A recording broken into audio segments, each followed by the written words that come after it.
Eu ainda lembro do peso daquele vestido sobre meus ombros. Era um sábado de maio, 15 para as 3 da tarde, e os sinos da Igreja Matriz de Ribeirão Preto começaram a tocar. O som chegava até a minha varanda como se viesse de outro mundo. Um mundo que ficava a apenas 8 quarteirões da minha casa, mas que poderia muito bem estar do outro lado do oceano, porque eu não podia ir até lá. Eu não tinha sido convidada. Meu nome é Helena Torres Ribeiro. Tenho 62 anos. E naquele momento, sentada na cadeira de balanço que foi da minha mãe, com o cabelo arrumado no salão pela primeira vez em 2 anos, os sapatos de verniz que apertavam um pouco nos pés e um presente embrulhado em papel dourado sobre a mesa ao meu lado, eu estava completamente pronta para o casamento da minha única filha. E eu não ia. Vocês devem estar se perguntando como uma mãe chega a esse ponto. Como é possível uma mulher criar uma filha sozinha durante quase 3 décadas e no dia mais importante da vida dessa filha estar sentada em casa ouvindo os sinos de longe? Como se fosse uma estranha. Como se fosse uma vizinha qualquer que não tem nada a ver com aquela festa. Eu também me perguntei isso durante muito tempo. Me perguntei onde eu tinha errado, o que eu tinha feito de tão grave para merecer aquilo. Passei noites sem dormir, repassando cada momento, cada conversa, cada decisão, tentando encontrar o ponto exato em que perdi minha filha. Mas naquela tarde de maio, sentada na varanda com os sinos tocando ao longe, eu finalmente entendi uma coisa que deveria ter entendido muito antes. Eu não tinha feito nada de errado. O problema nunca fui eu. O problema foi que minha filha, em algum momento que eu não percebi, decidiu que eu era um obstáculo para a vida que ela queria ter. Deixa eu contar essa história desde o começo, porque vocês precisam entender quem eu sou para entender o tamanho do que aconteceu. Nasci em 1963, numa cidadezinha do interior de Minas Gerais. Meu pai era pedreiro, minha mãe lavava roupa para fora. Éramos pobres, mas nunca passamos fome. Minha mãe tinha uma máquina de costura Singer, daquelas antigas de pedal, que ela ganhou de casamento. Foi nessa máquina que ela me ensinou a costurar quando eu tinha 14 anos. Eu me lembro da primeira vez que sentei naquele banco e coloquei os pés no pedal. Minha mãe ficou do meu lado, guiando minhas mãos, me ensinando ponto reto, bainha, acabamento. Ela dizia que costura era profissão digna, que uma mulher que sabia costurar nunca passaria necessidade. Eu não sabia naquele momento, mas ela estava me dando a ferramenta que salvaria minha vida décadas depois. Com 18 anos, me mudei para Ribeirão Preto atrás de trabalho. Consegui emprego numa fábrica de roupas, costurando camisas em série. Foi lá que conheci Osvaldo, um rapaz bonito do setor de corte. Ele tinha um sorriso fácil e uma lábia que me conquistou em 3 meses. Casamos quando eu tinha 20 anos.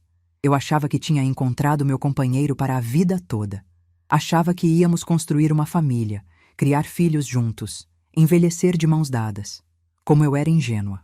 Renata nasceu numa madrugada de tempestade, em março de 1993. O parto foi difícil. Quase perdi minha filha e minha própria vida. Mas quando colocaram aquele bebezinho nos meus braços, com os olhinhos fechados e os dedinhos minúsculos, eu soube que todo o sofrimento tinha valido a pena. Olhei para aquela criatura frágil e fiz uma promessa silenciosa. Ia dar a ela tudo que eu nunca tive. Osvaldo assistiu ao parto com cara de quem preferia estar em qualquer outro lugar.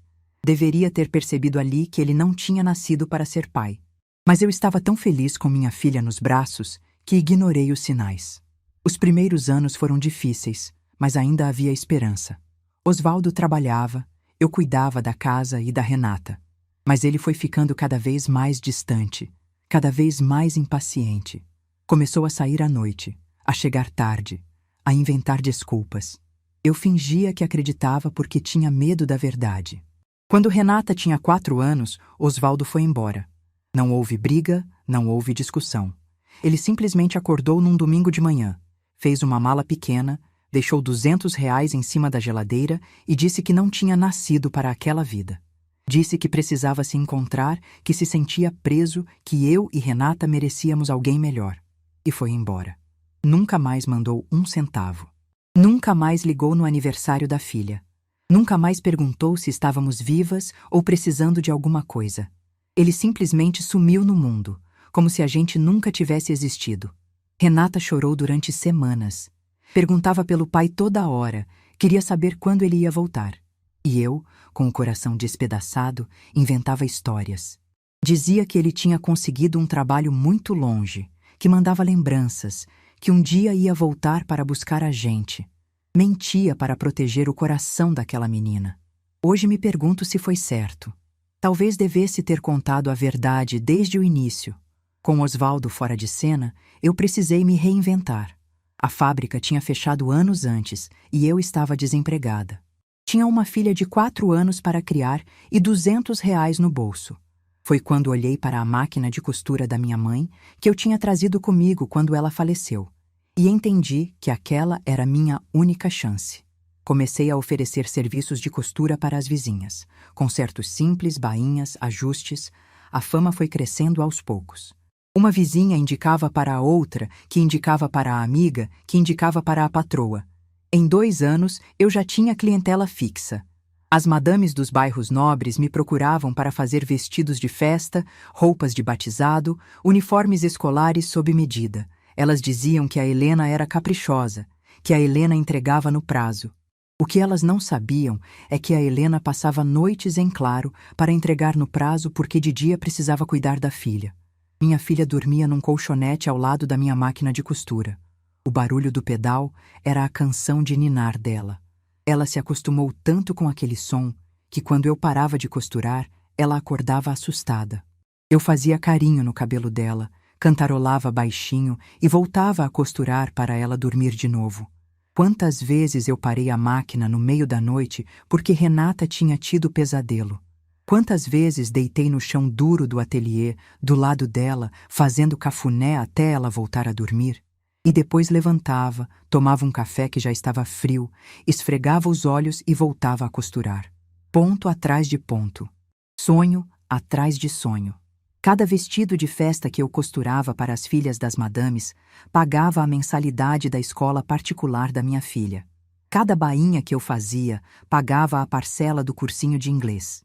Cada ajuste de roupa pagava o material escolar, o uniforme, os passeios da escola. Eu queria que Renata tivesse tudo que eu não tive. Queria que ela estudasse em escola boa, que aprendesse outro idioma, que fosse alguém na vida. Eu me lembro de uma vez em que Renata tinha uns 10 anos. Era a época de volta às aulas, e todas as colegas dela tinham mochila nova, caderno novo, estojo bonito. Eu não tinha dinheiro para comprar essas coisas, mas não ia deixar minha filha passar vergonha.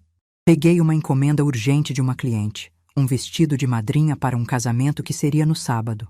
A cliente ofereceu pagar o dobro se eu entregasse em 3 dias. Eu aceitei. Costurei sem parar durante 72 horas, parando apenas para dar comida para Renata e levá-la na escola. No 3º dia, meus dedos estavam em carne viva de tanto passar linha na agulha, mas entreguei o vestido no prazo. Com o dinheiro, comprei a mochila mais bonita da loja, os cadernos com capa de desenho animado que Renata queria, o estojo completo com todos os lápis de cor. Quando ela viu as coisas em cima da cama, pulou no meu pescoço e disse que eu era a melhor mãe do mundo. Naquele momento, todo o cansaço, toda a dor nos dedos, todas as noites sem dormir valeram a pena. Minha filha estava feliz. Era tudo o que importava. Os anos foram passando e Renata foi crescendo. Passou de menina para adolescente, de adolescente para moça. Era estudiosa, dedicada, inteligente. Tirava notas boas, nunca deu trabalho na escola, sempre foi educada com todo mundo. Eu olhava para ela e via o fruto de todo o meu esforço. Via a prova de que todos os sacrifícios tinham valido a pena. Quando ela passou no vestibular para Direito na Universidade Federal, eu chorei por 3 dias seguidos. De alegria, de orgulho, de alívio. Minha filha, a primeira da família a entrar numa faculdade pública. Minha filha, que ia ser doutora. Minha filha, que ia ter uma vida completamente diferente da minha. A faculdade foi puxada. Renata estudava de manhã, à tarde e à noite. Eu continuava costurando para pagar as despesas, os livros caros de direito, as cópias intermináveis de textos jurídicos. Ela emagreceu, ficou com olheiras, mas nunca desistiu. E eu estava ali, do lado dela, preparando comida, lavando roupa, cuidando de tudo para que ela pudesse se dedicar aos estudos. No dia da formatura, sentei na plateia com meu vestido mais bonito, um que eu mesma tinha costurado, de crepe azul escuro com detalhes em renda. Quando chamaram o nome da minha filha e ela subiu no palco para receber o diploma, eu chorei do começo ao fim. Não conseguia parar.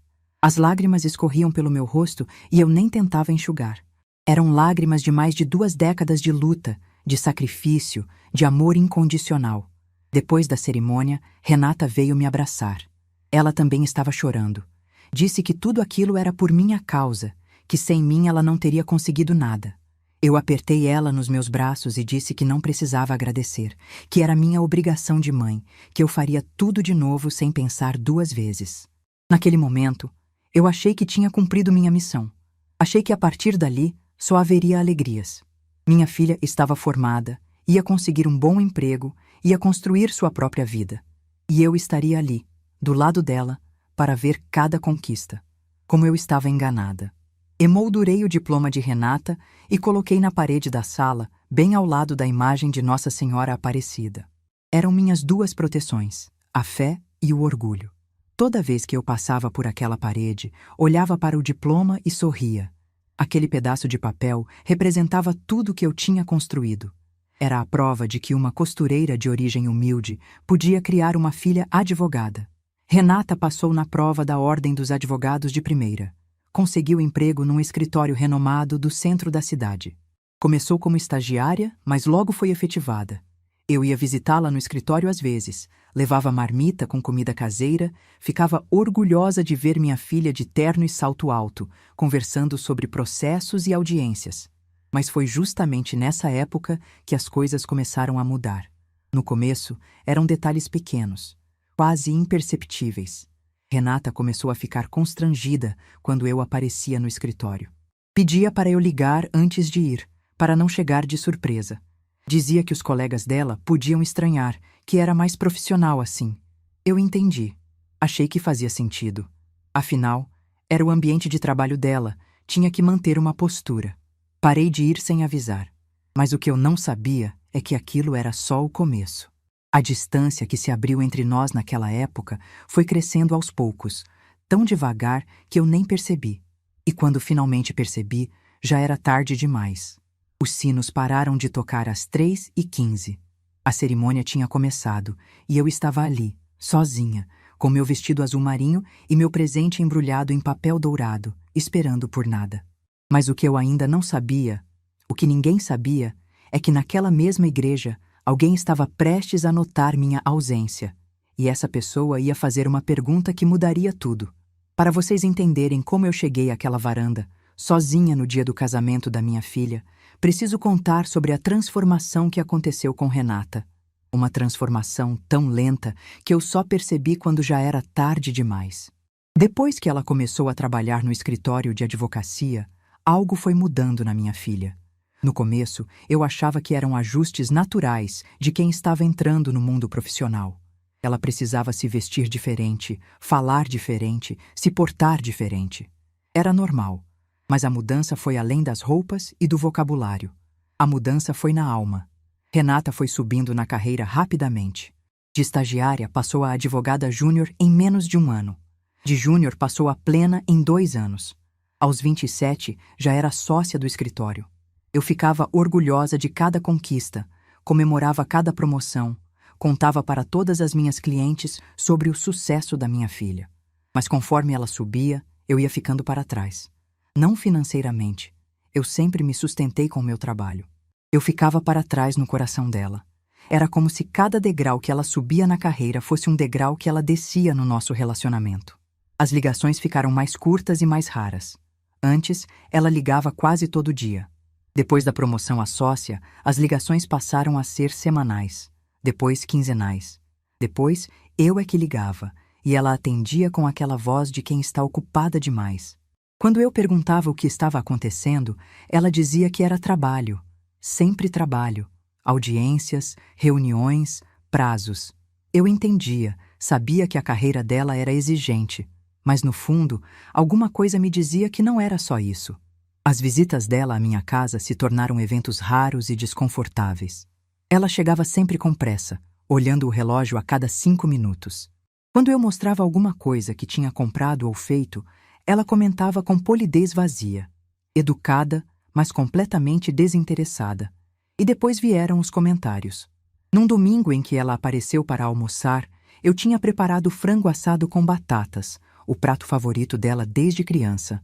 Arrumei a mesa com a toalha boa, coloquei flores do jardim num vasinho, fiz suco de laranja natural. Renata chegou, olhou para a mesa e fez uma careta quase imperceptível. Sentou-se, comeu pouco, reclamou que o frango estava seco. Depois perguntou por que eu ainda usava aquela toalha velha. Disse que as flores do jardim tinham um cheiro forte demais. Eu fiquei calada, engolindo cada palavra junto com a comida. Disse que ia providenciar uma toalha nova, que não ia mais colocar flores na mesa. Ela pareceu satisfeita com minha submissão. Na visita seguinte, o problema foi a decoração da sala. Ela disse que os quadros eram antiquados, que a disposição dos móveis estava errada, que o sofá precisava ser trocado. Sugeriu que eu contratasse uma decoradora. Uma decoradora. Eu, que mal conseguia pagar as contas do mês. Eu não contratei decoradora nenhuma. Mas tirei os quadros da parede, mudei os móveis de lugar, coloquei uma capa no sofá. Achava que assim ela ficaria satisfeita. Não ficou. Na próxima visita, o problema era meu cabelo. Depois, minhas roupas. Depois, meu sotaque. Depois, meu jeito de falar. Renata foi me desmontando peça por peça, crítica por crítica. E eu, em vez de reagir, ia aceitando tudo.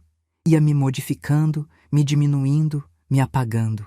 Achava que se eu mudasse o suficiente, ela voltaria a me amar como antes. Que ilusão! A única pessoa que percebia o que estava acontecendo era Dona Carmen, minha vizinha há 15 anos. Carmen morava na casa ao lado desde que Renata era adolescente. Ela viu minha filha crescer, viu eu lutando para dar tudo a ela. E agora via também o modo como Renata me tratava. Num fim de tarde, Carmen veio tomar café comigo e disse que eu não deveria aceitar aquele tratamento. Que filha nenhuma tinha o direito de diminuir a mãe daquele jeito. Eu agradeci a preocupação, mas disse que era só uma fase. Carmen balançou a cabeça e disse que eu era boa demais, que minha bondade ia me custar caro. Eu não dei importância. Foi numa tarde de quarta-feira que eu percebi que algo muito grave tinha acontecido com a minha filha. Ela tinha vindo buscar uns documentos antigos que precisava para um processo. Enquanto eu procurava nas gavetas, o telefone dela tocou. Ela atendeu e foi para a cozinha conversar.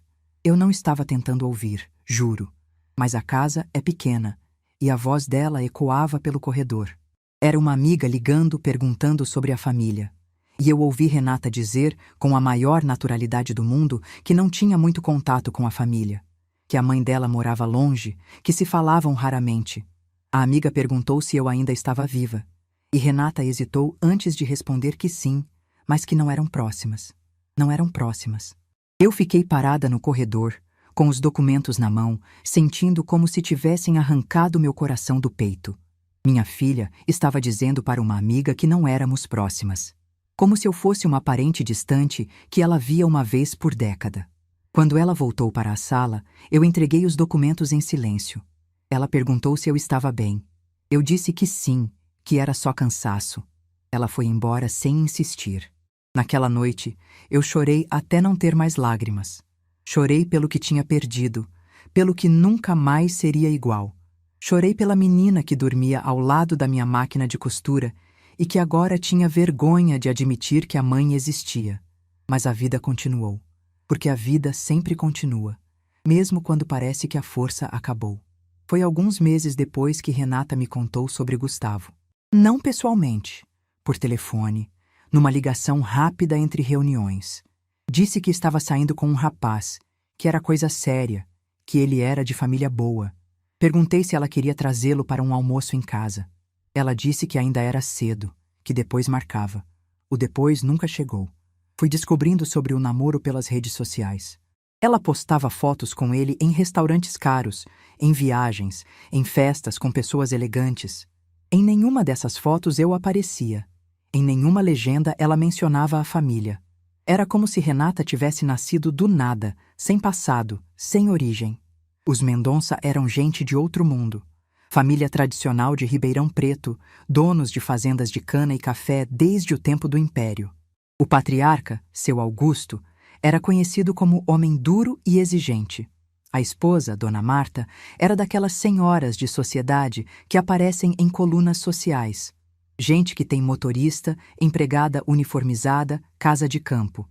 Dona Carmen, por coincidência, trabalhava como cozinheira na fazenda dos Mendonça há mais de 10 anos. Quando soube que Renata estava namorando o filho do patrão, veio me contar. Disse que Gustavo era bom moço, que a família era séria. Eu agradeci, mas senti um aperto no peito. Minha filha estava entrando para uma família da alta sociedade e eu nem conhecia o namorado. O noivado eu descobri pelo Instagram. Era um domingo à noite, eu estava descansando depois de um dia de costura. Abri o aplicativo e lá estava. Uma foto de Renata com um anel enorme no dedo, abraçada a Gustavo. A legenda dizia, ela disse sim, com um emoji de coração. Tinha mais de 1000 curtidas e centenas de comentários de pessoas que eu não conhecia. Minha filha estava noiva. E eu tinha descoberto por uma foto na internet. Liguei para ela imediatamente. Ela atendeu no 5º toque, com aquela voz de quem está ocupada. Perguntei sobre o noivado. Ela disse que tinha sido surpresa, que Gustavo tinha pedido ela em casamento numa festa na fazenda da família, que tudo aconteceu muito rápido. Perguntei por que ela não tinha me contado antes. Ela disse que ia contar, que não tinha dado tempo. Perguntei sobre a festa de noivado. Ela disse que foi algo pequeno, só família dele, que não deu para convidar muita gente. Só família dele. Eu era família dela. A única família de sangue que ela tinha. Mas isso não era suficiente para merecer um convite. Engoli a dor e disse que estava feliz por ela. Perguntei quando seria o casamento. Ela disse que seria em maio, que já tinham contratado cerimonialista, que estava tudo sob controle. Tudo sob controle, sem mim. Os meses de preparativo foram os mais solitários da minha vida. Renata mal me ligava, e quando ligava era para reclamar. A decoradora que tinha atrasado, o buffet que cobrou mais caro, a sogra que queria interferir em tudo. Eu ouvia calada, dava conselhos que ela não seguia, oferecia ajuda que ela não aceitava. Perguntei várias vezes se ela queria que eu costurasse alguma coisa para o enxoval. Uma toalha bordada, um jogo de lençóis personalizado. Ela sempre dizia que não precisava, que já tinha tudo, que as coisas do enxoval eram de marca. De marca. Como se o amor que eu colocava em cada ponto pudesse ser comprado em loja. Faltando um mês para o casamento, criei coragem para perguntar sobre meu vestido de mãe da noiva. Se havia alguma cor específica, algum estilo. Renata ficou em silêncio por alguns segundos. Um silêncio longo demais. Depois disse que ia me mandar um e-mail com as informações. O e-mail nunca chegou. Faltando 3 semanas, decidi tomar uma atitude. Fui até uma loja e comprei o vestido mais bonito que encontrei dentro do meu orçamento. Era azul marinho, de tecido nobre, com detalhes discretos na gola. Olhei no espelho do provador e me senti bonita pela primeira vez em muito tempo. Liguei para Renata para contar. Ela não atendeu. Mandei mensagem. Ela visualizou e não respondeu. No dia seguinte, ela apareceu na minha porta. Era uma terça-feira de manhã. Eu estava terminando uma bainha para uma cliente. Quando vi minha filha ali, meu coração disparou de alegria. Finalmente, ela tinha vindo me ver. Finalmente, íamos conversar sobre o casamento. Ofereci café, tirei os biscoitos caseiros da lata, sentei com ela na cozinha. Ela estava séria, mais séria do que o normal. Senti que algo estava errado. Foi quando ela disse que precisava conversar comigo sobre o casamento. Eu sorri, achando que finalmente íamos planejar as coisas juntas. Mas o sorriso morreu nos meus lábios quando ela continuou. Disse que tinha pensado muito, que não era uma decisão fácil, mas que achava melhor eu não ir à cerimônia. Eu não entendi de primeira. Perguntei se tinha ouvido direito. Ela repetiu, olhando nos meus olhos. Ela achava melhor eu não ir ao casamento. Meu mundo desmoronou em câmera lenta. Perguntei por quê. Ela disse que a família do Gustavo era muito tradicional, que haveria gente importante, desembargadores, empresários, políticos, que ela não queria correr o risco de algum constrangimento. Constrangimento. Eu era um constrangimento para a minha própria filha. Perguntei que tipo de constrangimento, E ela disse, olhando para as minhas mãos, que eu não ia me sentir bem lá, que eu não conhecia aquele mundo, que não sabia qual talher usar, que ela não queria que eu passasse vergonha. E aí veio a frase que eu nunca vou esquecer. Ela disse que não queria passar vergonha também. Ela tinha vergonha de mim. Minha filha, a quem eu tinha dedicado cada gota de suor, cada noite sem dormir, cada sacrifício possível, tinha vergonha de mim. Vergonha das minhas mãos de costureira, do meu jeito simples de falar, vergonha da mulher que tinha aberto mão de tudo para que ela pudesse ter uma vida melhor. Eu fiquei em silêncio por muito tempo. Olhei para as minhas mãos, vi as marcas do trabalho, os calos, as linhas. Aquelas mãos tinham costurado milhares de vestidos, tinham preparado milhares de refeições, tinham segurado minha filha quando ela chorava de febre, de medo, de saudade do pai. E agora, aquelas mãos eram motivo de vergonha. Quando finalmente consegui falar, minha voz saiu calma. Eu disse apenas: "Se é isso que você quer, filha, eu entendo." Vi o alívio no rosto de Renata. Ela sorriu, disse que sabia que eu ia entender, que depois do casamento a gente se falava, que ela me mandaria fotos. Deu um beijo rápido na minha testa e foi embora. Eu fiquei sentada naquela cozinha por horas. O café esfriou na xícara, os biscoitos ficaram intocados.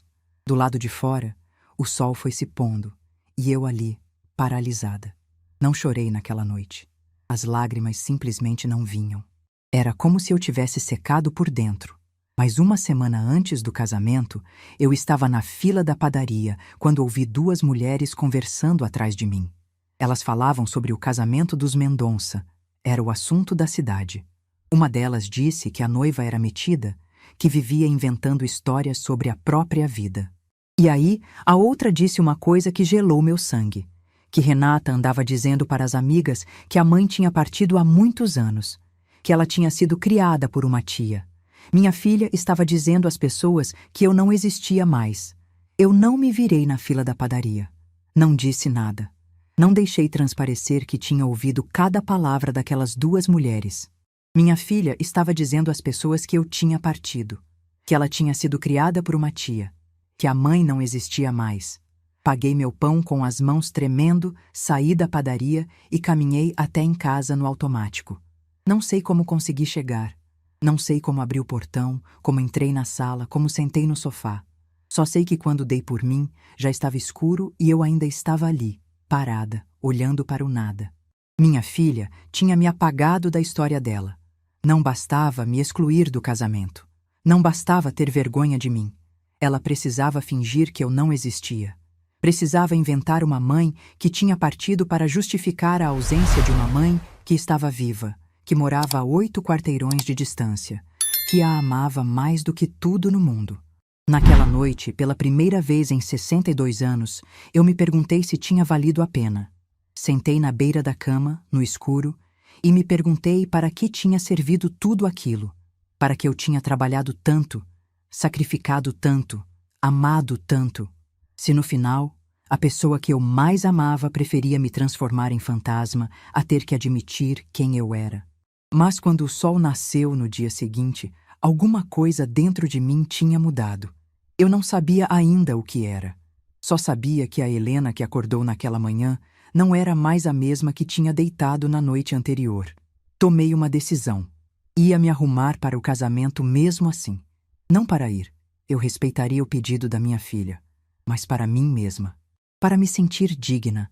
Nem que fosse sozinha na minha própria varanda. No dia do casamento, acordei cedo. Tomei um banho demorado, lavei o cabelo com calma, passei creme no corpo todo, fui ao salão da dona Neuza, que me atende há 20 anos, e pedi para ela caprichar no penteado. Ela estranhou. Perguntou se eu ia a alguma festa. Eu disse que sim, que era uma ocasião especial. Voltei para casa e vesti meu vestido azul marinho.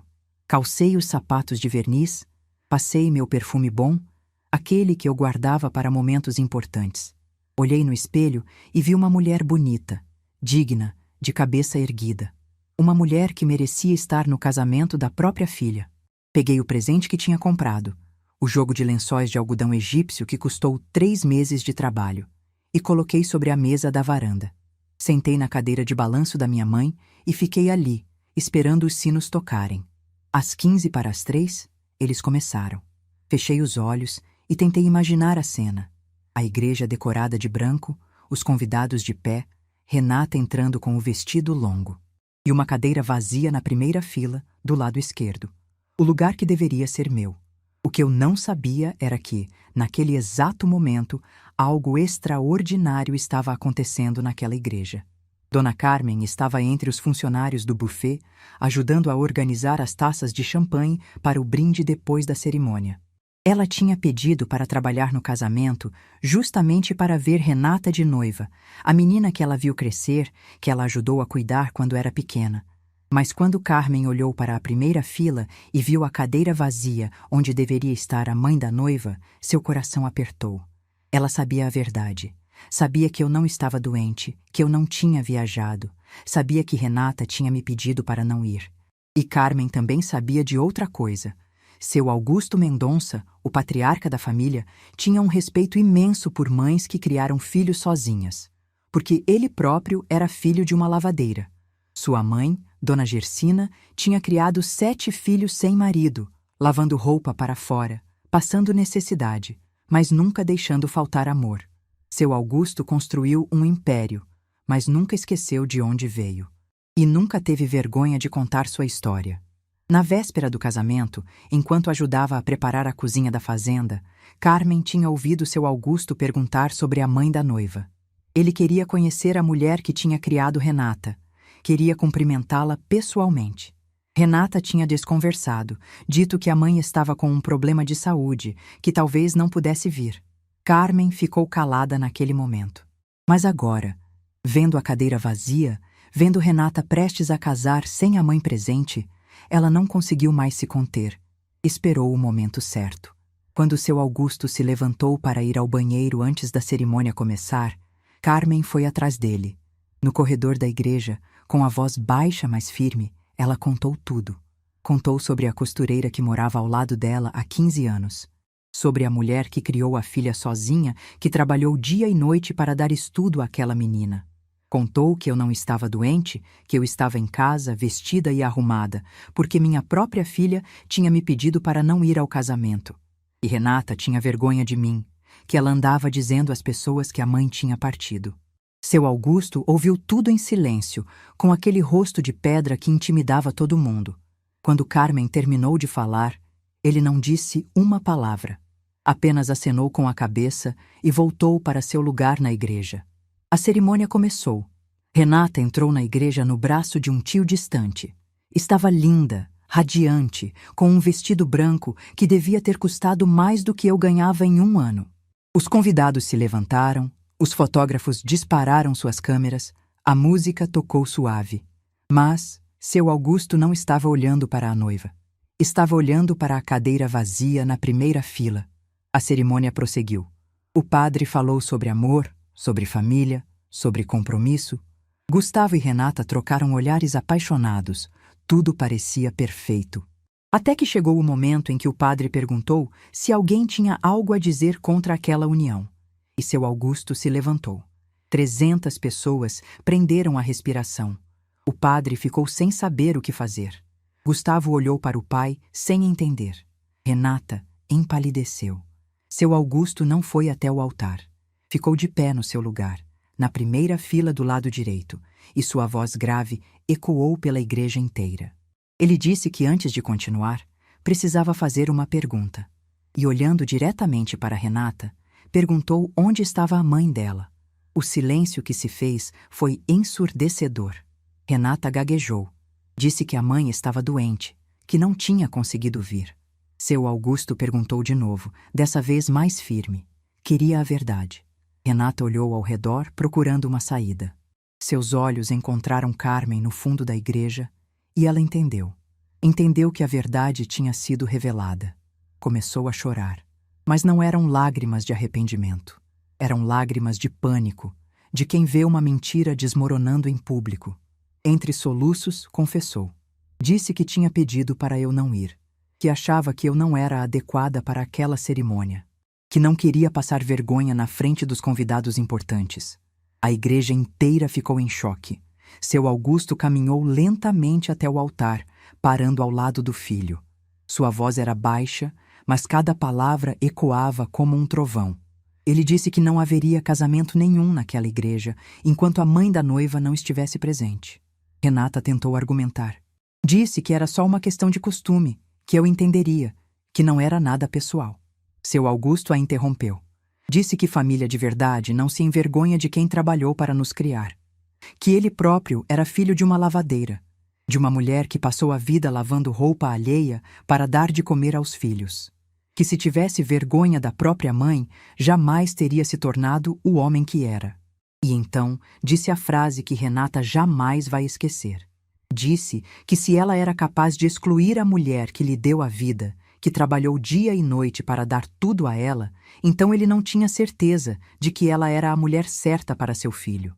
Gustavo, no altar, olhou para Renata com uma expressão devastadora.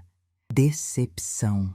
Ele disse com a voz quebrada que a mulher por quem ele se apaixonou falava da mãe com orgulho, que mostrava fotos antigas, que contava histórias de superação, que não sabia quando aquela mulher tinha se transformado em alguém capaz de negar a própria origem.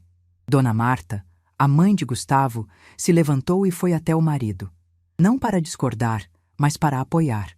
Disse que também vinha de origem humilde, que sua mãe era benzedeira do interior, e que se tinha uma coisa que ela não tolerava era ingratidão de filho. A igreja virou um burburinho. Os convidados cochichavam sem saber onde olhar. Renata chorava descontroladamente. O padre tentou retomar a cerimônia, mas seu Augusto foi categórico.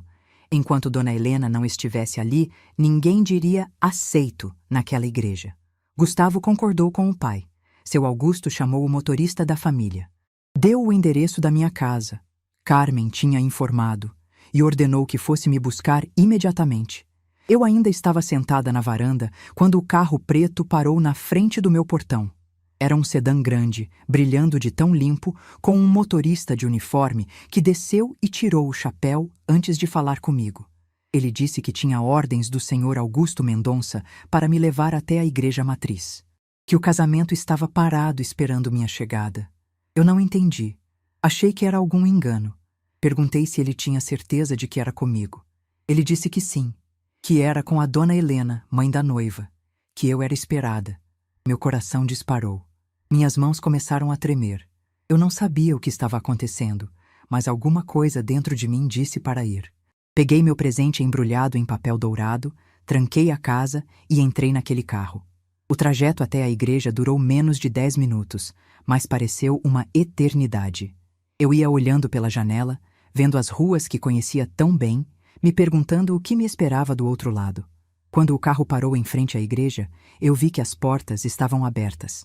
Dava para ver as fileiras de convidados, todos virados para a entrada, esperando por mim.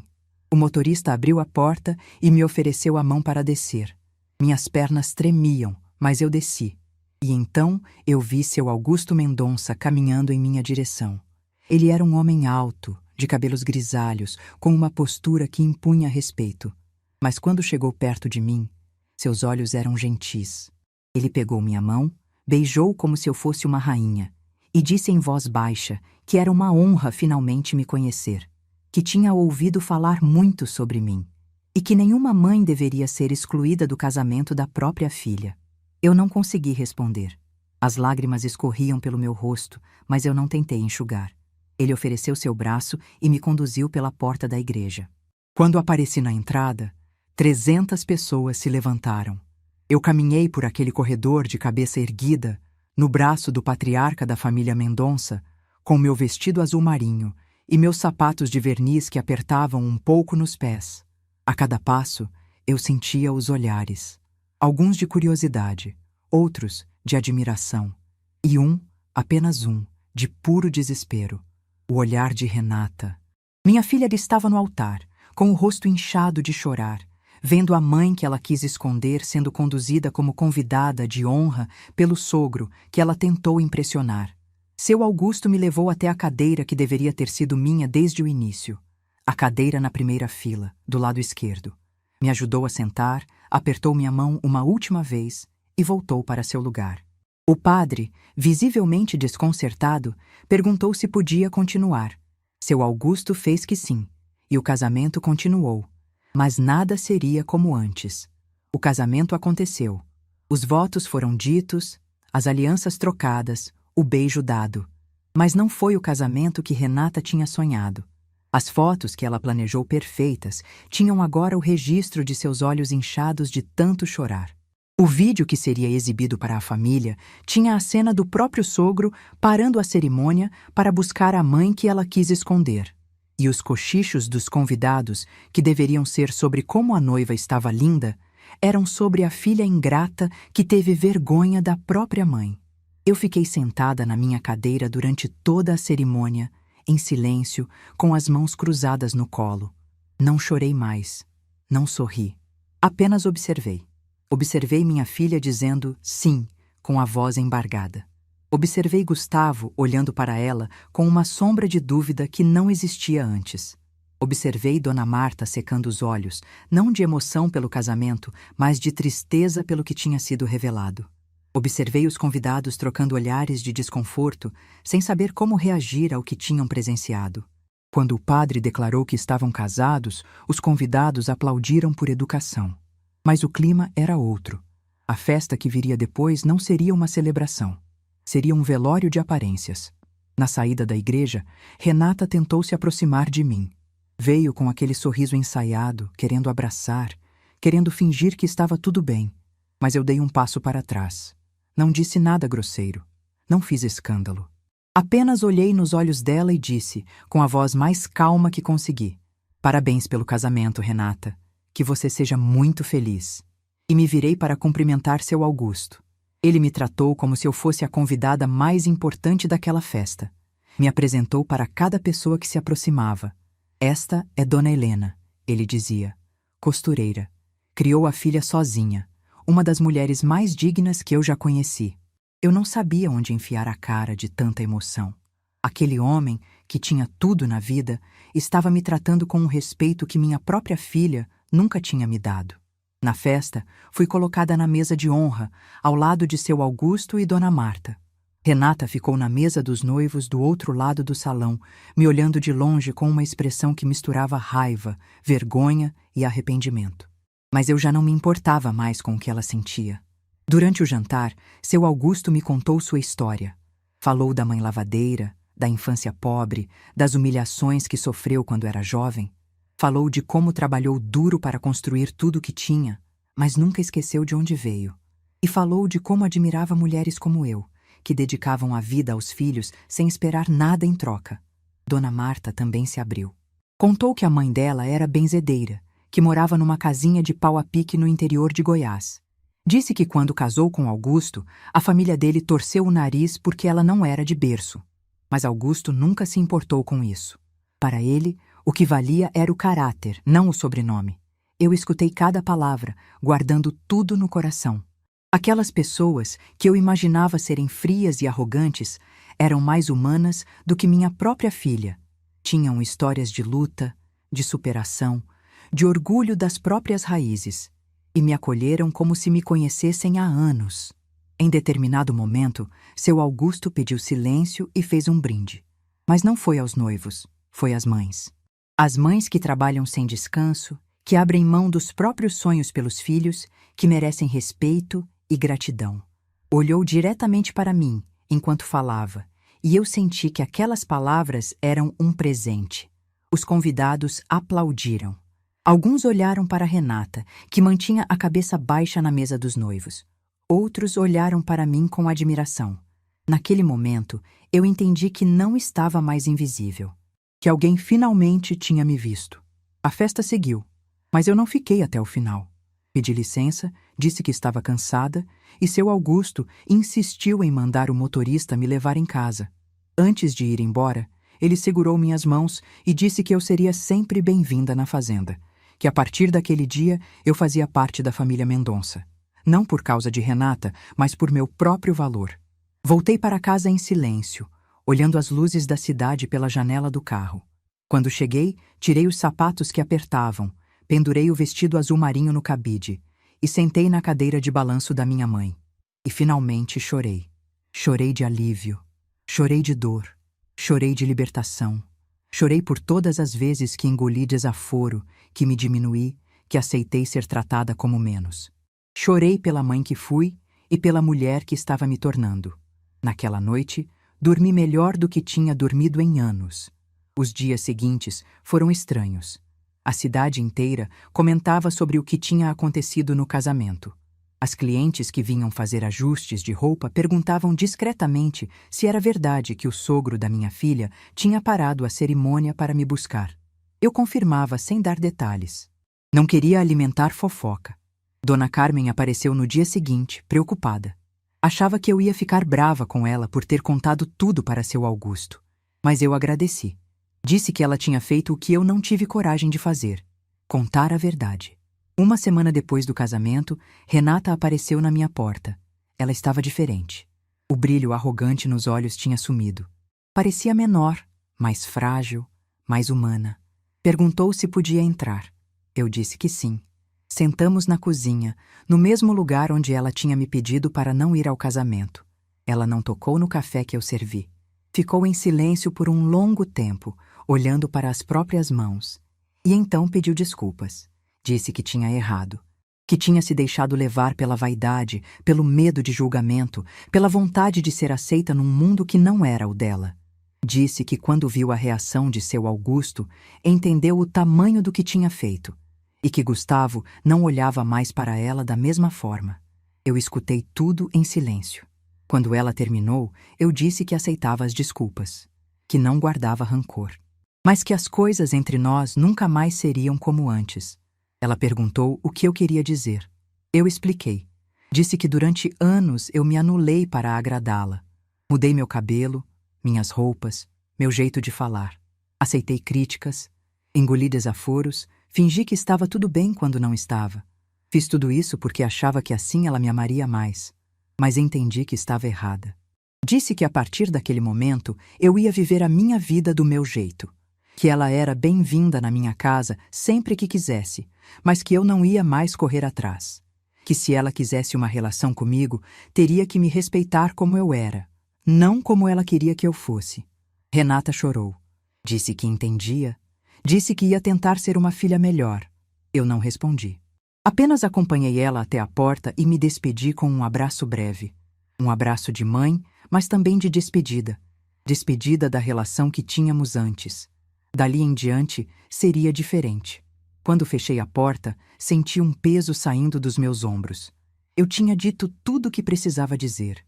Tinha colocado limites pela primeira vez na vida. E não tinha cedido às lágrimas dela, como sempre fazia antes. Dona Carmen, que tinha visto Renata saindo, apareceu para saber como eu estava. Contei o que tinha acontecido e ela me abraçou. Disse que estava orgulhosa de mim, que eu tinha feito a coisa certa. Nos meses seguintes, muita coisa mudou. O casamento de Renata e Gustavo começou a mostrar rachaduras. Ele nunca mais olhou para ela da mesma forma. As brigas se tornaram frequentes, os silêncios mais longos.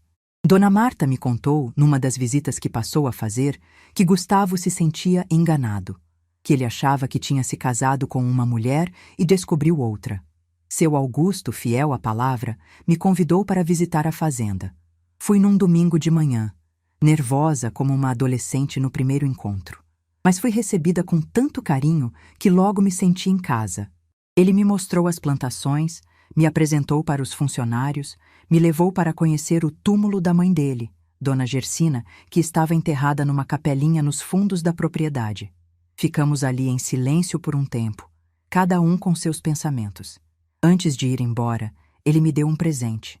Uma foto antiga da mãe dele, uma mulher negra de sorriso largo, com um tanque de lavar roupa ao fundo.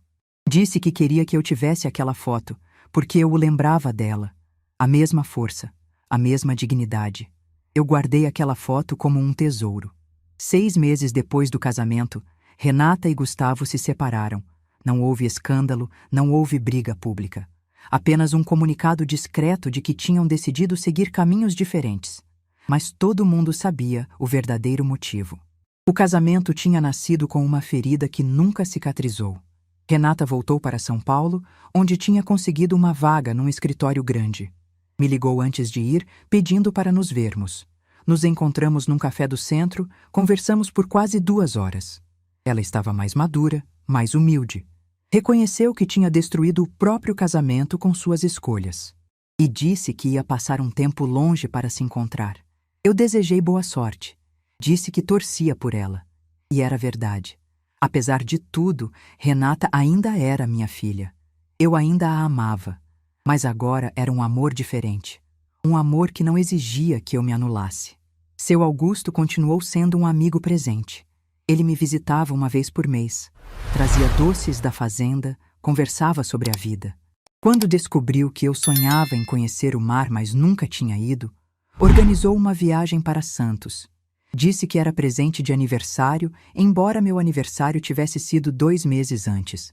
Passei uma semana na praia, hospedada numa pousada que ele pagou. Acordava cedo, caminhava na areia, sentava para ver as ondas.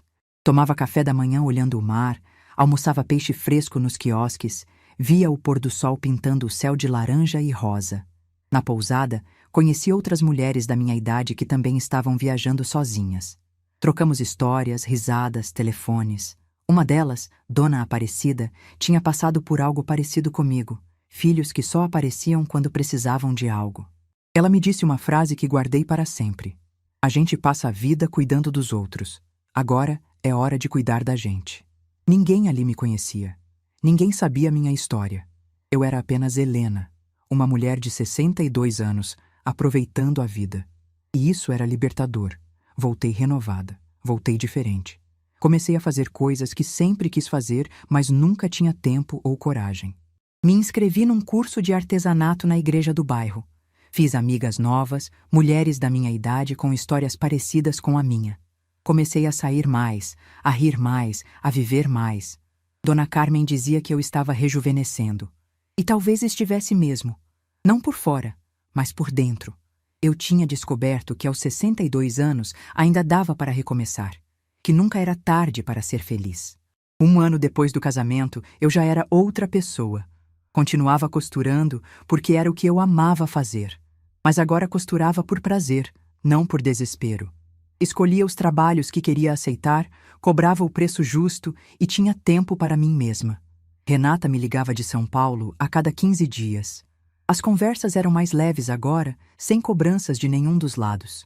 Ela estava fazendo terapia, tentando entender por que tinha agido daquela forma. Eu torcia para que ela encontrasse as respostas. Gustavo também mantinha contato.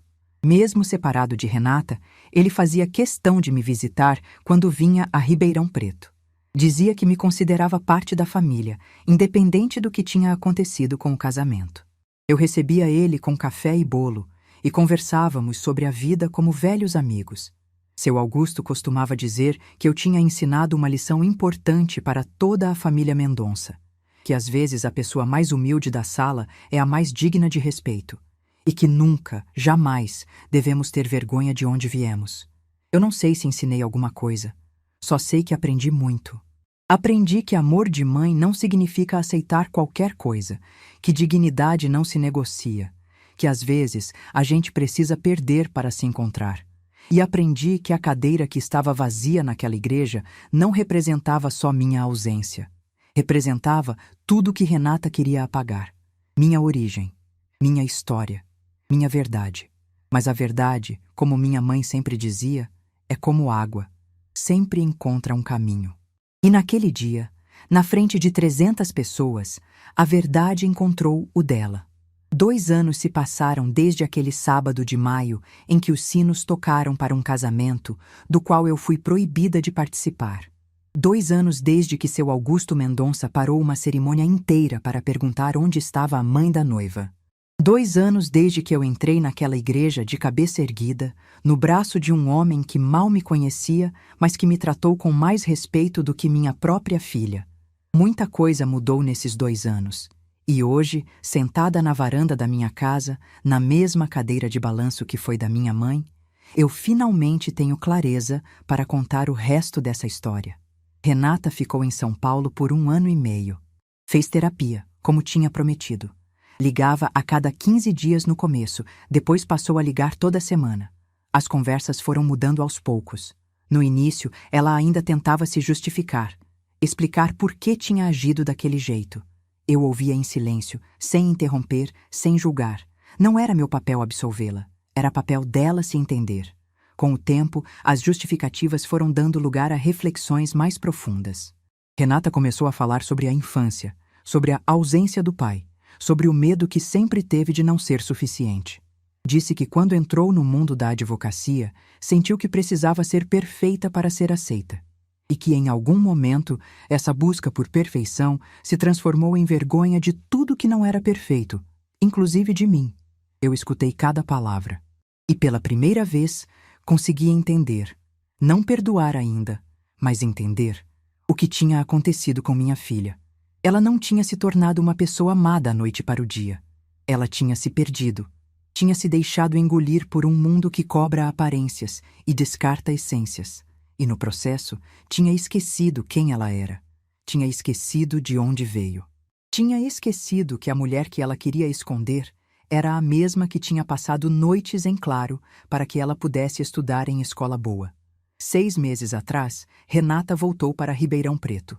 Não para ficar, mas para uma visita que ela disse ser importante. Apareceu na minha porta numa tarde de domingo, com uma sacola na mão e os olhos cheios de algo que eu não via há muito tempo. Humildade. Pediu para entrar. Sentamos na sala, no mesmo sofá que ela um dia disse que precisava ser trocado.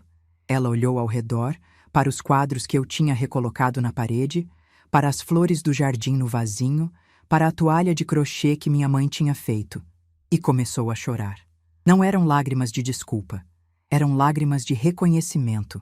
Ela disse que finalmente entendia o que tinha perdido. Que a terapia tinha ajudado ela a ver que a casa que ela criticava era a casa onde ela tinha sido amada incondicionalmente. Que as mãos que ela achava que iam envergonhá-la eram as mesmas mãos que tinham costurado suas fantasias de carnaval, seus vestidos de formatura, seus sonhos. Ela abriu a sacola que tinha trazido. Dentro tinha um álbum de fotos. Fotos antigas que ela tinha encontrado numa caixa no apartamento de São Paulo. Fotos de quando ela era bebê, dormindo no colchonete ao lado da minha máquina de costura. Fotos de quando ela era criança, usando as roupas que eu mesma costurava. Fotos da formatura do colégio, da faculdade, de momentos que eu achava que ela tinha esquecido. Ela foi passando as páginas, uma por uma, me mostrando cada imagem. E em cada foto, ela apontava para alguma coisa que eu tinha feito. O vestido que eu costurei para a festa de 15 anos dela. A toalha de mesa que eu bordei para o primeiro apartamento dela.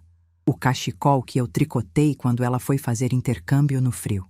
Eu não tinha percebido, mas minha história estava presente em cada momento da vida dela. Mesmo quando ela tentou me apagar, eu estava lá. Nos detalhes. Nas costuras. No amor que ela não conseguiu jogar fora, por mais que tentasse. Renata fechou o álbum e me olhou nos olhos. Disse que tinha uma coisa para me pedir. Não era perdão. Ela sabia que isso eu já tinha dado. Era outra coisa. Ela queria aprender a costurar. Eu fiquei em silêncio por um longo tempo.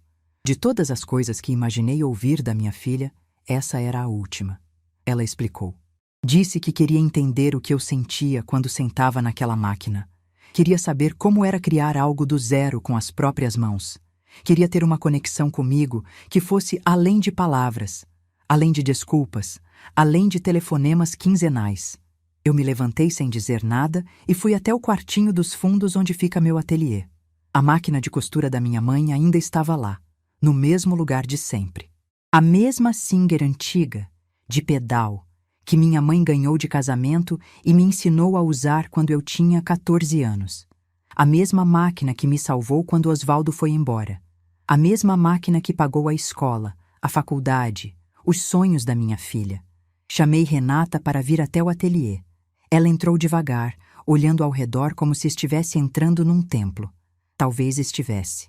Aquele quartinho pequeno, cheio de tecidos e linhas e retalhos, era o lugar onde eu tinha construído nossa vida. Pedi para ela sentar no banco. O mesmo banco de madeira onde eu sentei pela primeira vez aos 14 anos, com minha mãe do meu lado. Renata sentou, ajeitou os pés no pedal, olhou para a máquina como se fosse um bicho estranho. E então eu fiz com ela o que minha mãe fez comigo há quase 50 anos. Fiquei do lado dela, Guiei suas mãos, ensinei a posicionar o tecido, a controlar o pedal, a fazer o primeiro ponto reto. Ela errou. Errou muito. A linha embolou, a agulha quebrou, o tecido ficou torto. Mas ela não desistiu. Ficou ali, tentando de novo, e de novo, e de novo. E eu fiquei do lado dela, paciente, corrigindo, ensinando, como minha mãe fez comigo. Quando ela finalmente conseguiu fazer uma linha reta de pontinhos, olhou para mim com os olhos brilhando. Era o mesmo olhar que ela tinha quando era criança e conseguia fazer alguma coisa pela primeira vez. O olhar de quem descobriu que é capaz. Naquele momento, alguma coisa se curou entre nós. Não foi mágico, não foi instantâneo. Foi só um momento, mas foi um momento verdadeiro. Um momento em que éramos apenas mãe e filha, conectadas por uma linha de costura, como deveria ter sido sempre. Renata passou o fim de semana inteiro comigo. Dormiu no quarto que foi dela quando criança, que eu mantive exatamente do mesmo jeito todos esses anos. Tomou café da manhã na cozinha, comeu o frango assado com batatas, que ela um dia disse que estava seco, ajudou a lavar a louça como fazia quando era menina. Antes de ir embora, ela me deu um abraço. Não foi um abraço rápido, de obrigação. Foi um abraço longo, apertado, de quem não quer soltar. E ela disse baixinho no meu ouvido: "Obrigada por não ter desistido de mim, mãe." Eu não respondi. Apenas apertei ela mais forte. Mães não desistem. Mesmo quando dói. Mesmo quando parece impossível. Mesmo quando a filha que a gente criou decide que a gente não é suficiente. Mães não desistem. A gente só aprende a amar de um jeito diferente. Depois que Renata foi embora, eu fiquei sentada no ateliê por muito tempo, olhando para a máquina de costura. Pensei na minha mãe, que me ensinou a usar aquela máquina e me disse que uma mulher que sabe costurar nunca passa necessidade. Pensei em todas as noites que passei ali, costurando, enquanto Renata dormia no colchonete ao meu lado. Pensei nos vestidos, nas bainhas, nos sonhos que eu costurei ponto por ponto. E pensei no diploma que ainda está na parede da sala, ao lado da imagem de Nossa Senhora. O diploma que eu tanto me orgulhava, que representava tudo que eu tinha conquistado. Mas agora eu olho para ele de um jeito diferente. Não é mais a prova do meu sucesso como mãe. É apenas um pedaço de papel. O verdadeiro sucesso não está emoldurado em parede nenhuma. O verdadeiro sucesso está nos momentos, nos abraços, nas linhas de costura que conectam uma geração à outra. Seu Augusto continua sendo um amigo presente. Ele fez 75 anos no mês passado, e eu fui à festa na fazenda. Desta vez, não como uma estranha que foi buscada de última hora. Fui como convidada de honra, sentada ao lado de Dona Marta, recebendo cumprimentos de pessoas que agora me conhecem pelo nome. Na festa, seu Augusto fez um discurso. Falou sobre a vida, sobre as escolhas, sobre o que realmente importa. E no final, olhou para mim e disse que eu tinha ensinado para a família dele uma lição que vale mais do que qualquer herança, que a dignidade de uma pessoa não se mede pelo que ela tem, mas pelo que ela é. Eu chorei, claro, mas eram lágrimas boas. Gustavo também estava na festa. Ele se casou de novo com uma moça simples do interior que trabalha como professora. Na primeira vez que a conheci, ela me abraçou e disse que tinha ouvido muito falar de mim, que Gustavo contava minha história como exemplo de força e dignidade. Eu fiquei sem graça, mas feliz. Renata não foi à festa. Ainda é difícil para ela estar perto da família Mendonça depois de tudo que aconteceu. Mas ela me ligou antes de eu ir, desejou boa festa, pediu para eu mandar lembranças para seu Augusto. É um progresso. Pequeno, mas é. Dona Carmen continua morando ao meu lado. Ela se aposentou da fazenda, mas ainda vai lá de vez em quando para visitar. Nós tomamos café juntas quase todo dia, sentadas na minha varanda, conversando sobre a vida. Ela diz que eu sou a irmã que ela nunca teve. Eu digo a mesma coisa. Semana passada, uma moça nova se mudou para a casa da esquina. Mãe solteira, com uma filha de 3 anos. Ela veio se apresentar, disse que estava procurando trabalho, que sabia fazer alguns reparos de costura, mas não tinha máquina. Eu olhei para ela e vi a mim mesma há 30 anos. Assustada, sozinha, sem saber como ia dar conta. Convidei ela para vir ao meu ateliê. Mostrei a máquina da minha mãe, ensinei alguns pontos básicos, ofereci para ela usar a máquina sempre que precisasse. Ela chorou de gratidão. Eu disse para ela não chorar, que era só uma máquina, mas nós duas sabíamos que não era só uma máquina. Era uma chance. A mesma chance que minha mãe me deu há quase 50 anos. Hoje de manhã, antes de sentar para contar essa história, eu fui até o ateliê e fiquei olhando para a máquina de costura. Passei a mão pela madeira gasta, pelo ferro frio, pelas marcas do tempo. Essa máquina viu minha mãe costurar. Viu eu costurar. Viu minha filha dar os primeiros pontos. E agora vai ver uma desconhecida aprender a costurar também. É assim que a vida funciona, eu acho. A gente recebe, a gente passa adiante, a gente aprende, a gente ensina, a gente sofre, a gente supera. E no final, o que fica não são as mágoas. O que fica são as linhas que conectam uma pessoa à outra. Os pontos que a gente costura no tecido da vida. Minha filha quis me esconder, quis me apagar da história dela. Quis fingir que eu não existia para poder ser aceita num mundo que não era o dela. Mas eu existo. Eu sempre existi. E agora, finalmente, eu sei que isso é suficiente. Não preciso da aprovação de ninguém para ter valor.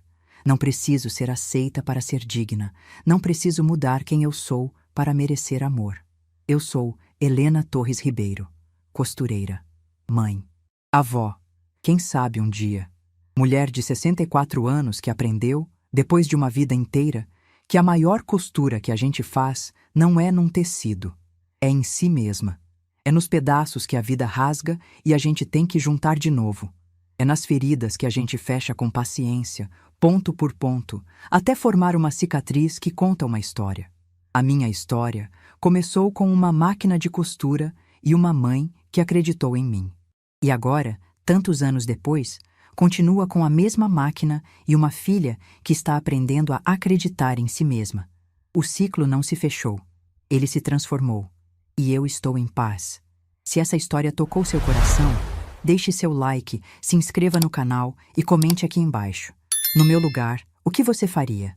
Sua mensagem pode iluminar o dia de alguém.